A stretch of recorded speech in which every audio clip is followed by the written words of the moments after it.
Thank you, Kala, for the tag. We've got a tweet with over 1,500 likes from Dimitri Monroe that reads, "There's an increasingly disgusting and frankly xenophobic mindset in Western communities that Japanese authors, quote, don't know they're writing LGBT characters, and the need to, quote, fix, unquote, them, to the point that some localization companies follow suit. Do not support them. Speak up to your JP reps." The context there is this tweet that Dimitri is responding to from Sky that reads, "I knew they would try to insert something with him." Sky also posts this image here, which seems to be from an article or something that reads, "The original Japanese text makes no mention of, quote, coming out, unquote, whatsoever. The English localization implies that Hyora is transgender, in a way that the Japanese does not." We'll take a look at that in just a moment. However, if you find this topic interesting and or important, please consider liking the video and or subscribing to this channel, especially as I might get a bit rambly later on in this video, and that can hurt its performance. So your like would be helping out a lot. Much appreciated. And now back to the main topic. So you can see on the left-hand side is the Japanese text, and on the right-hand side is the English localization, where the character says,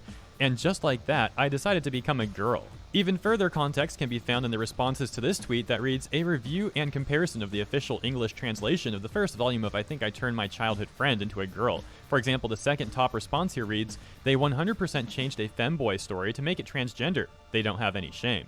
This is the kind of stuff that they shouldn't do if they want people to think they care about them. It feels like, quote, "We can ham-fist a different narrative to look cool. Let's do it," unquote. Another comparison can be found on ethylene.mangadex, where they have this example right here, saying that the original literal translation should read, "As soon as I was transformed into looking like a girl," and the English localization changes the context to say, "Ever since I came out as a girl," and you can see that text right here. You know what, I'm also going to use myself as an example. Coming up though, first I'd like to show you this. On a very related side note, the first segment of the day that I posted today about this Pikachu, where people were claiming that Pikachu is transgender. Now at face value, this might look like a joke. However, if you take a look at the broader scale, the macro scale, the tweet got over 170,000 likes, and I don't believe people are joking about it. As covered in the main topic of this segment, we have seen localizers changing the context of femme or cross-dressing characters to be trans when they are not. Astolfo in particular is a character where you may have seen people argue that he is 100% trans. You may have also seen people in general say that any femboy has to be trans, and conversely that any tomboy has to also be trans. If someone is actually trans, fine. However, people who simply embrace their femininity or masculinity shouldn't be forced into being trans when they aren't such. So when people are literally changing the context of characters and or forcing people into molds that they see fit, I don't think it's safe to say that this sort of thing is just a joke or just a meme. Now going back to my tweets, I had some dude complaining about me being cis-het and white or whatever and saying that I and everyone else like me, that we all need to shut up.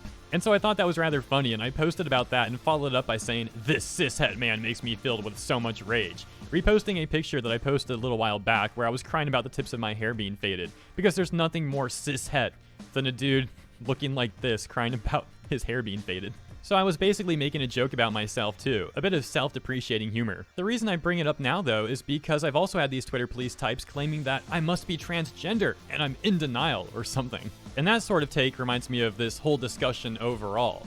It's confusing to me. I don't know why these Twitter police types are so intent on trying to force people and characters into the mold that they deem fit. Reality is, I'm a dude. I am happily a dude. I just happen to have a feminine side for certain things. And I'll say it right here and now as well. If I could grow a freaking great gigantic beard, which I can't, like my beard sucks, I would totally rock like a Viking look for like 2 to 3 months. I've always wanted that, especially for my Muay Thai training, dude. I've always wanted to like spar somebody and I have like a giant freaking Viking beard.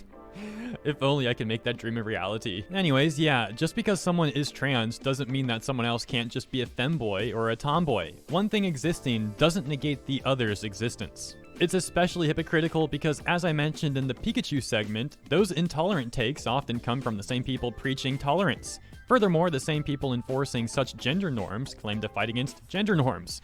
It's all very hypocritical in my opinion. However, I don't want to sound like a broken record, so I will get to wrapping this one up. Also, please don't forget the other main point of this video, which is how some people will claim that these takes are just jokes or memes. Well, as I discussed and as I showed evidence of in this video as well, It's not just a joke, it's not just a meme. And it's yet another issue, a part of the localization issue as a whole, which I won't be getting into further detail about in this video. However, I will put this video in a localization playlist. Thank you guys in the comments for recommending me to make one. It is made, and I'm adding to it as I speak, so let me know what you think about all the stuff in the comments. As always, thank you for tuning in.